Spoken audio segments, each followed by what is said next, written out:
Hello students, আজকে তোমাদের জন্য হিস্ট্রির আবার একটা স্পেশাল ক্লাস নিয়ে চলে এসেছি, যেখানে আমরা ডাব্লিউবিপির স্পেশাল হিস্ট্রি কোশ্চেন নিয়ে আলোচনা করছিলাম।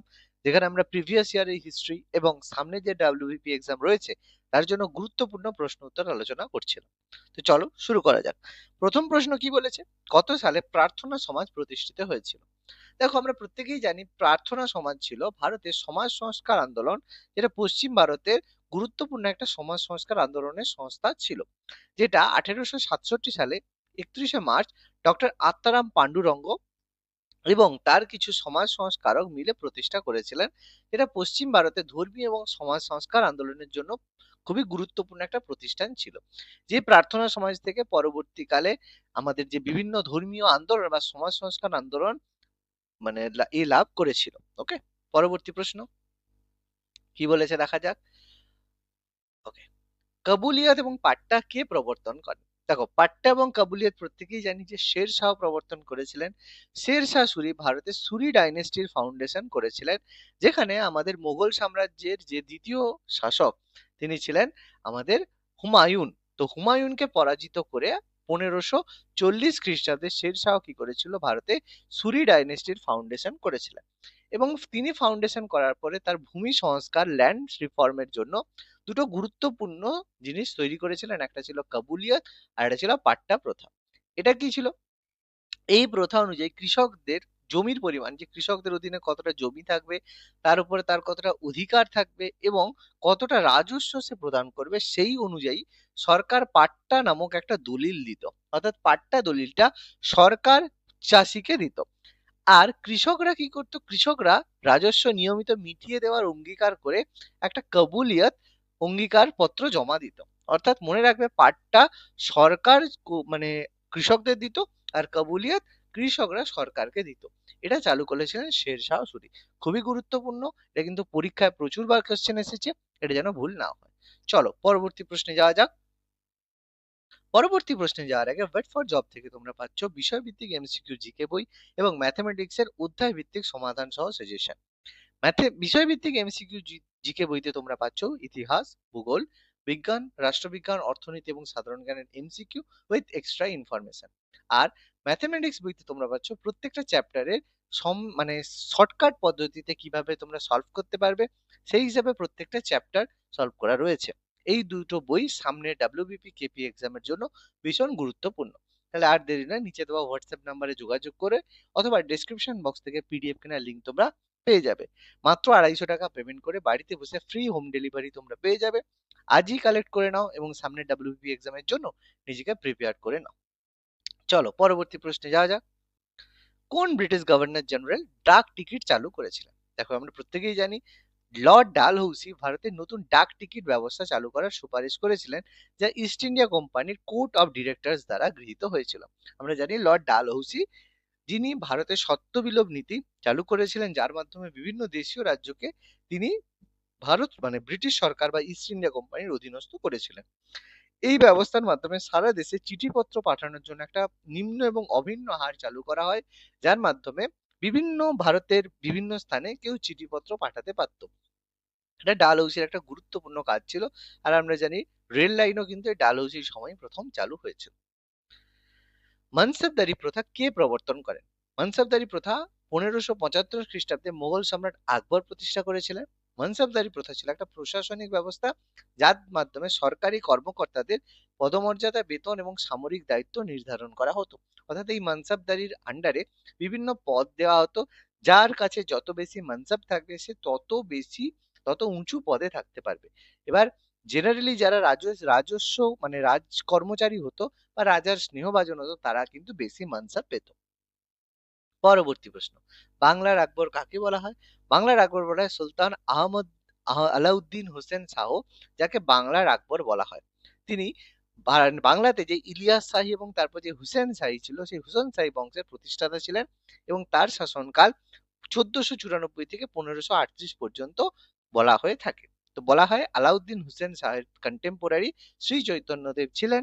তবে বাংলার আকবর প্রকৃতভাবে বলা যাবে কিনা এই নিয়ে অনেক বিতর্ক রয়েছে। চলো পরবর্তী প্রশ্নে যাওয়া যাক। পাগলা রাজা কাকে বলা হয়? আমরা প্রত্যেকেই পড়েছি। মোহাম্মদ বিন তুগলককে ইতিহাসে পাগলা রাজা বা খামখেয়ালি রাজা বলা হয়। তার কিছু ব্যর্থ প্রকল্পের জন্য, যার মধ্যে উল্লেখযোগ্য তিনি দিল্লি থেকে দৌলতাবাদে ক্যাপিটাল ট্রান্সফার করেছিলেন, যার জন্য প্রচুর দুর্ভোগ হয়েছিল। রূপার মুদ্রার ঘাটতির কারণে তিনি তামার মুদ্রা চালু করেছিলেন, যা জালিয়াতির কারণে ব্যর্থ হয়। এছাড়া তিনি দোয়াব অঞ্চলে কর বৃদ্ধি এবং কাংড়া অভিযান করেছিলেন, যা কিন্তু সফল হয়নি। কাংড়া বলতে আজকের দিনে হিমাচল প্রদেশের কথা বলা হচ্ছে। হিমাচল প্রদেশে কাংড়া ভ্যালি রয়েছে, তার কথা বলা হচ্ছে। তবে এক্ষেত্রে অনেক ইনফরমেশন রয়েছে যেটা মোহাম্মদ বিন তুগলক সম্পর্কে আমরা জানি না। যেমন মোহাম্মদ তুগলকের যে ক্যাপিটাল ট্রান্সফার কথাটা কিন্তু সম্পূর্ণভাবে রং। তার কারণ ক্যাপিটাল ট্রান্সফার তিনি করেননি, দৌলতাবাদের সেকেন্ড ক্যাপিটাল ফাউন্ডেশন করেছিলেন। ওকে, সেক্ষেত্রে অনেক রকম ইনফরমেশন রয়েছে কেন পাগলা রাজা বলা হয়, বা এই যে বলাটা কি যথার্থ কিনা যদি জানতে চাও তাহলে কমেন্ট করো, আমরা সেই সংক্রান্ত ভিডিও তোমাদের জন্য আনবো। পরবর্তী প্রশ্ন, কোন শাসক তামার জিতল এবং রূপার টঙ্কা প্রবর্তন করে? ইলতুৎমিশ প্রথম শাসক ছিলেন, তিনি দিল্লিতে খাঁটি আরবি মুদ্রার প্রবর্তন করেছিলেন, যেখানে তিনি দুটো মুদ্রা প্রবর্তন করেছিলেন, যার মধ্যে ছিল রূপার মুদ্রা টঙ্কা এবং তাম্র মুদ্রা জিতল। অর্থাৎ এই জিতল এবং রূপা টঙ্কা প্রবর্তন করেছিলেন ইলতুৎমিশ। এর ফলে দিল্লি সুলতানির অর্থনৈতিক ব্যবস্থা সুগঠিত হয়েছিল। পরবর্তী প্রশ্ন, লখনৌ চুক্তি কত সালে হয়েছিল? প্রত্যেকেই জানি লখনৌ চুক্তি 1916 সালে ডিসেম্বর মাসে ইন্ডিয়ান ন্যাশনাল কংগ্রেস এবং অল ইন্ডিয়ান মুসলিম লীগের মধ্যে স্বাক্ষরিত হয়েছিল। এর ফলে উভয় দলের মধ্যে একটা যৌথ অধিবেশন গৃহীত হয় এবং হিন্দু মুসলিম ঐক্যের একটা গুরুত্বপূর্ণ মাইল ফলক ছিল। এই লখনৌ চুক্তি, লখনৌ প্যাক্টের পিছনে গুরুত্বপূর্ণ অবদান ছিল মোহাম্মদ আলী জিন্নাহ। কারণ জিন্নাহই তখন একমাত্র ব্যক্তিত্ব ছিলেন তিনি মুসলিম লীগ এবং ইন্ডিয়ান ন্যাশনাল কংগ্রেসের মধ্যে তিনি একটা ব্রিজ হিসেবে কাজ করেছিলেন। এছাড়া লখনৌ চুক্তির আরেকটা গুরুত্বপূর্ণ ছিল যে 1907 যে সুরাট বিচ্ছেদ হয়েছিল, সেই সুরাট বিচ্ছেদ 1916 লখনৌ প্যাক্টের মাধ্যমে যে নরমপন্থী চরমপন্থী বিভাজন হয়েছিল, সেটা 1916 এসে আবার মিলিত হয়েছিল। অর্থাৎ 1916 শুধু কংগ্রেস এবং অল ইন্ডিয়া মুসলিম লীগের স্বাক্ষর হয় সেটা নয়, এখানে নরমপন্থী চরমপন্থী বিভেদও কিন্তু দূর হয়েছিল। পরবর্তী প্রশ্ন, স্বাধীন ভারতের প্রথম ভারতীয় গভর্নর জেনারেল কে ছিলেন? স্বাধীন ভারতের প্রথম এবং একমাত্র ভারতীয় গভর্নর জেনারেল ছিলেন চক্রবর্তী রাজা গোপালাচারী। স্বাধীন ভারতের প্রথম যে ভারতের প্রথম যদি গভর্নর জেনারেল হয় সেটা অবশ্যই আমাদের লর্ড মাউন্টব্যাটেন। এবং লর্ড মাউন্টব্যাটেন যখন 1947 সালে চলে গেলেন, তখন 1947 সাল থেকে 48 পর্যন্ত তিনি প্রথম গভর্নর জেনারেল হিসেবে পালন করেছিলেন এবং তিনি ভারতের প্রথম এবং শেষ ভারতীয় গভর্নর জেনারেল ছিলেন।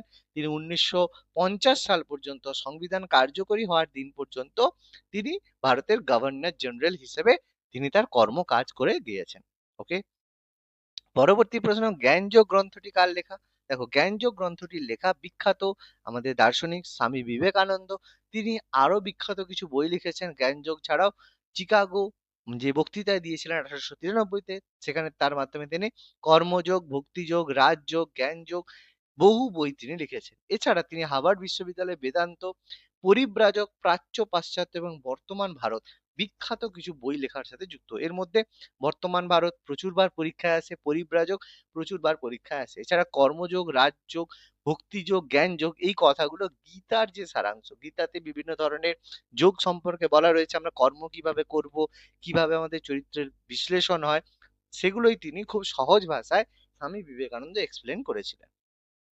পরবর্তী প্রশ্ন, দীন হি ইলাহি কে প্রবর্তন করেছিলেন? দেখো, দীন হি ইলাহি প্রবর্তন করেছিলেন মুঘল সম্রাট আকবর 1582 খ্রিস্টাব্দে, যার মূল বক্তব্য ছিল একেশ্বরবাদ, অর্থাৎ ঈশ্বর এক এবং অদ্বিতীয়, সেই কথা তিনি প্রবর্তন করেছিলেন, যেটা ছিল একটা নৈতিক ব্যবস্থা বা জীব দর্শন, যেটা একমাত্র সেই সময় তার যে বন্ধু বীরবল সেটা গ্রহণ করেছিলেন, কিন্তু আর কেউ সেটা গ্রহণ করেনি। সেই সময় যে মুসলিম যেসব স্কলাররা ছিলেন তারা এটার তীব্র বিরোধিতা করেছিল।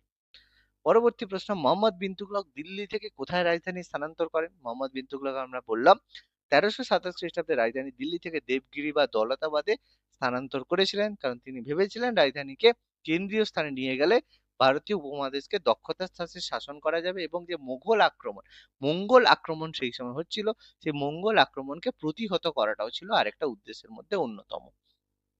পরবর্তী প্রশ্ন, বীরবল কোন রাজা নবরত্নের সদস্য ছিলেন? বীরবল আকবরের দরবারের অন্যতম সভাসদ এবং চতুর্জমের মধ্যে ছিলেন যারা নবরত্ন নামে পরিচিত ছিলেন। তার মধ্যে বীরবল ছিল একজন বুদ্ধিমান মানুষ যার প্রকৃত নাম ছিল মহেশ দাস। তোমরা মুভি দেখেছো, এই সম্পর্কে জানো। পরবর্তী প্রশ্ন, বিক্রমাদিত্য নামে কে পরিচিত ছিলেন? দ্বিতীয় চন্দ্রগুপ্ত গুপ্ত সম্রাট দ্বিতীয় চন্দ্রগুপ্ত, যিনি বিক্রমাদিত্য নামে পরিচিত ছিলেন, তিনি উত্তর ভারতের একজন মহান শাসক ছিলেন। 380 থেকে 415 পর্যন্ত তিনি রাজত্ব করেছিলেন এবং তার যে ক্যাপিটাল, তিনি কিন্তু সেকেন্ড ক্যাপিটাল তৈরি করেছিলেন উজ্জয়িনীতে। উজ্জয়িনীতেই কিন্তু তার যে নবরত্ন সভা সেটা কিন্তু অবস্থিত ছিল।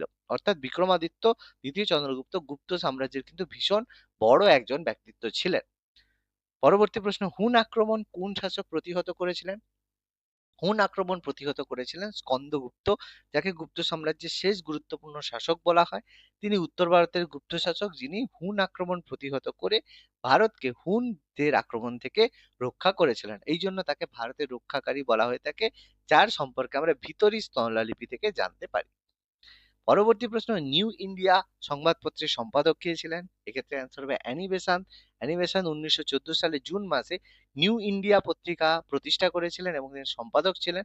এটি ইংরেজি ভাষায় দৈনিক সংবাদপত্র ছিল, যেখানে স্বাধীনতা সংগ্রাম, হোম রুল আন্দোলন সমস্ত কিছু প্রচার হতো। এছাড়া বিপিন চন্দ্র পালও নিউ ইন্ডিয়া নামে একটি সাপ্তাহিক পত্রিকা শুরু করেছিলেন, যার মাধ্যমে ব্রিটিশ বিরোধী জনমত গঠিত হয়েছিল।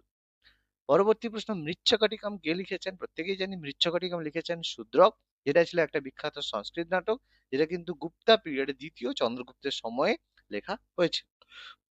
পরবর্তী প্রশ্ন, গ্র্যান্ড ট্রাঙ্ক রোড বা জিটি রোড কে তৈরি করেছিলেন? শের শাহ সূরি ষোড়শ শতাব্দীতে জিটি রোড বা গ্র্যান্ড ট্রাঙ্ক রোড তৈরি করেছিলেন, যেটা সড়ক-ই আজম নামে পরিচিত। বর্তমানে জিটি রোড কিন্তু তিনটে দেশের মধ্যে রয়েছে। এর শুরুটা বর্তমানে পাকিস্তানে রয়েছে, মিডল অংশটা বর্তমানে ইন্ডিয়াতে রয়েছে এবং লাস্ট অংশটা আজকের দিনে বাংলাদেশে রয়েছে। অর্থাৎ জিটি রোড প্রেজেন্ট ডে কিন্তু তিনটে দেশের মধ্য দিয়ে গিয়েছে, যেটা শের শাহ সূরি তৈরি করেছিলেন সেই সময় কমিউনিকেশন ব্যবস্থাকে জোরদার করার জন্য। পরবর্তী প্রশ্ন, মুঘল বংশের শেষ সম্রাট কে ছিলেন? মুঘল বংশের শেষ সম্রাট ছিলেন দ্বিতীয় বাহাদুর শাহ, যাকে বাহাদুর শাহ জাফর নামে বলা হয়। তিনি জাফর ছদ্মনামে বিভিন্ন কবিতাও লিখতেন। তো তিনি মুঘল সাম্রাজ্যের শেষ বিংশতম এবং শেষ সম্রাট ছিলেন, যিনি 1837 থেকে 57 পর্যন্ত রাজত্ব করেছিলেন। সিপাহি বিদ্রোহের সময় তাকে ভারত সম্রাট হিসেবে ঘোষণা করা হয়েছিল এবং তিনি সিপাহি বিদ্রোহে ভারতের যারা আন্দোলন করেছিল তাদের নেতৃত্ব দিয়েছিলেন। কিন্তু এই যুদ্ধে পরাজিত হওয়ার পরে ব্রিটিশ শাসকরা তাকে ক্ষমতাচ্যুত করে এবং তার চোখের সামনে তার পুত্র এবং নাতিদেরকে হত্যা করে তাকে রেঙ্গুনে নির্বাসনে পাঠান এবং সেখানেই তার মৃত্যু হয়। ঔরঙ্গজেব ছিল শেষ মুঘল সম্রাট, যার মৃত্যু হয়েছিল 1707 খ্রিস্টাব্দে। কিন্তু শেষ সম্রাট দ্বিতীয় বাহাদুর শাহ, যার মৃত্যু হয়েছিল, যাকে 1858 সালে নির্বাসনে দেওয়া হয়েছিল। চলো আজকের লাস্ট প্রশ্ন, বাংলার শেষ স্বাধীন নবাব কে ছিলেন? দেখো, বাংলার শেষ স্বাধীন নবাব বলে সেটা কিন্তু হবে সিরাজউদ্দৌলা। সিরাজউদ্দৌলা 1756 থেকে 1757 পর্যন্ত বাংলা, বিহার, উড়িষ্যা নবাব হিসেবে রাজত্ব করেছিলেন, কিন্তু 1757 23শে জুন পলাশির যুদ্ধে পরাজয়ের মাধ্যমে ইস্ট ইন্ডিয়া কোম্পানির শাসনের সূচনা হয়েছিল। কিন্তু যদি শেষ, আমাদের এটা কিন্তু খেয়াল রাখতে হবে, সিরাজউদ্দৌলা যে আলীবর্দী খান ছিলেন, আলীবর্দী খানের যে কন্যা ছিল আমিনা বিবি, তার পুত্র ছিলেন সিরাজউদ্দৌলা। অর্থাৎ আমাদের যে পূর্ববর্তী যে নবাব আলীবর্দী খান, আলীবর্দী খান কিন্তু সিরাজউদ্দৌলা দাদু ছিলেন, বা সিরাজউদ্দৌলা আলীবর্দী খানের নাতি ছিলেন, কিন্তু মেয়ের ছেলে, নাতি ছিলেন কিন্তু সিরাজউদ্দৌলা। এটা কিন্তু মাথার মধ্যে রাখতে হবে, এটা মাঝে মাঝে আমাদের রিলেশনশিপ দিয়ে কোশ্চেন আসে। তাহলে আজকের ক্লাসটা কেমন লাগলো তোমরা অবশ্যই কমেন্ট করে জানাও, এবং এই ধরনের যদি আরো ক্লাস পেতে চাও তাহলে অবশ্যই আমাদের চ্যানেল ফলো করো, সাবস্ক্রাইব করো এবং কমেন্ট করে জানাও তোমরা আরো কি ধরনের ক্লাস পেতে চাও। ধন্যবাদ।